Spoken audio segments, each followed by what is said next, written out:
සුබ දවසක්. How to cook in YouTube channel එකට ඔබ සැමව සාදරයෙන් පිළිගන්නවා. මම අද ඕගොල්ලන්ට කියලා දෙන්න යන්නේ ඉතාමත් රසවත් කළු පොල් වෑංජනයක් සකස් කරගන්න ආකාරයයි. මේ තියෙන්නේ කළු පොල් මාළුවට අවශ්‍ය දේවල්. ඕගොල්ලන්ට මේක description එකෙන් ගන්න පුළුවන්. මුලින්ම අපි කරන්න ඕනේ හොඳ අලුත් කොස් ඇට ටිකක් මේ වගේ ලොකු කොස් ඇට වලින් තෝරගන්නවා. තෝරගෙන ඒක හොඳට හොදලා පිරිසිදු කරලා ඉඩ තියෙන භාජනයකට දාලා හොඳට තඹ ගන්න ඕනේ. විනාඩි 10ක් 15ක්වත් තඹ ගන්න ඕනේ. මම දැන් කොස් ඇට ටික තඹලා තියෙන්නේ. මේ වගේ හොඳට පොත්ත පුපුරන විදිහට කොස් ඇට ටික තඹ ගන්න ඕනේ. ඊළඟට අපි කරන්නේ තඹපු කොස් ඇට ටික හොඳට තලා ගන්නවා. ගොඩාක් පොඩි වෙන්න තලන්නේ පොත්ත පුපුරන්න විදිහට තලා ගන්න ඕනේ.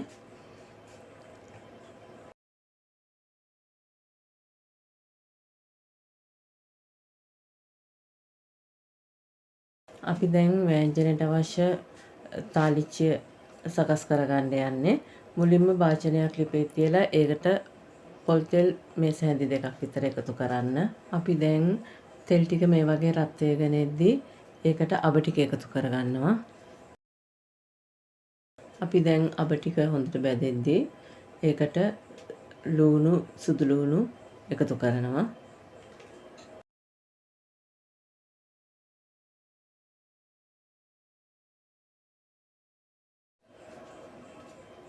ලුණු සුදු ලුණු මේ විදිහට බැදෙද්දී ඒකට අපි රම්ප කරපිංචා එකතු කරනවා.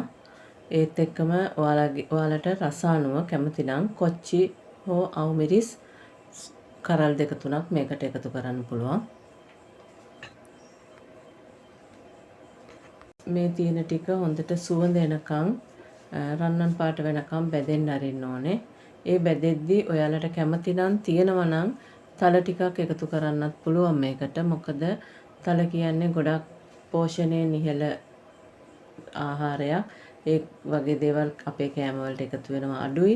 ඉතින් ඒ හින්දා අපිට තල ඇට ටිකක් ඒකට එකතු කරන්නත් පුළුවන්. අපි දැන් මේකට 3-5 තේ හැන්දක් මිරිස් කුඩු තේ හැඳි දෙකක් එකතු කරගන්නවා. අපි දැන් මේකට කොස් ඇට පොල් කිරි එකතු කරගන්නයි යන්නේ.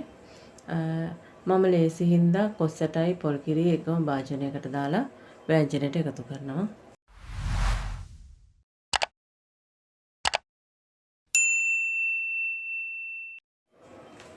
මේ වගේ කොස් ඇට වලට වඩා ටිකක් ඉහළින් හිටින්න අපි පොල් කිරි එකතු කරනවා.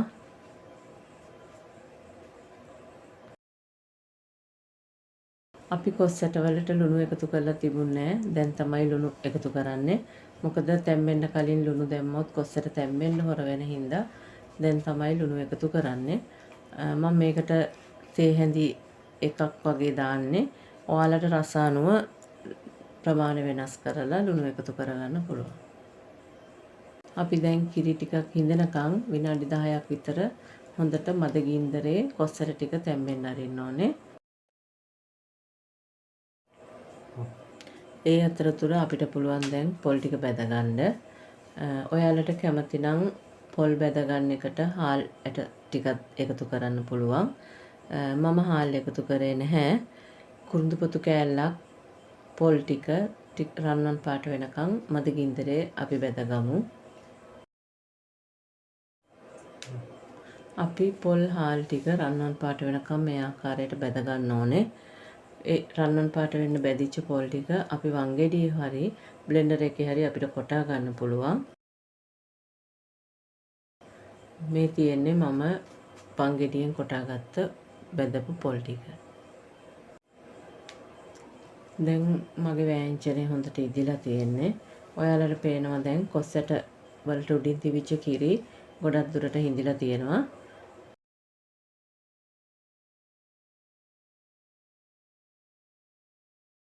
අපි දැන් බෙදපු පොල් ටික කොස් ඇට වෑංජනයට එකතු කරනවා මේ වෙලාවේ. මතක ඇතුවම කියන්න ඕනේ කොස් ඇට වෑංජනයට පොල් ටික එකතු කරන්නේ කොස් ඇට වෑංජනේ ඉදිලා අවසාන වෙන වෙලාවට තමයි. නැත්තම් වෑංජනේ රොස් වෙන්න බලනවා. අපි පොල් ටික එකතු කරලා විනාඩියක් දෙකක් විතර මද ගින්දරේ තමයි ඉදෙන්න අරින්නේ. ඊට පස්සේ අපි මේක දැන් ලිපෙන් බා ගන්න.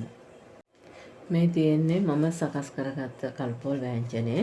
ඕගොල්ලන්ටත් පුළුවන් මේ වගේ රසවත් පෝෂණයෙන් ඉහළ කොස් ඇට කළු පොල් වෑංජනයක් සකස් කරගන්න. වීඩියෝව නැරඹුව ඔබ සැමට ස්තුතියි. මේ වගේ රසවත් ආහාරයකින් අපි නැවතත් හමු වෙමු.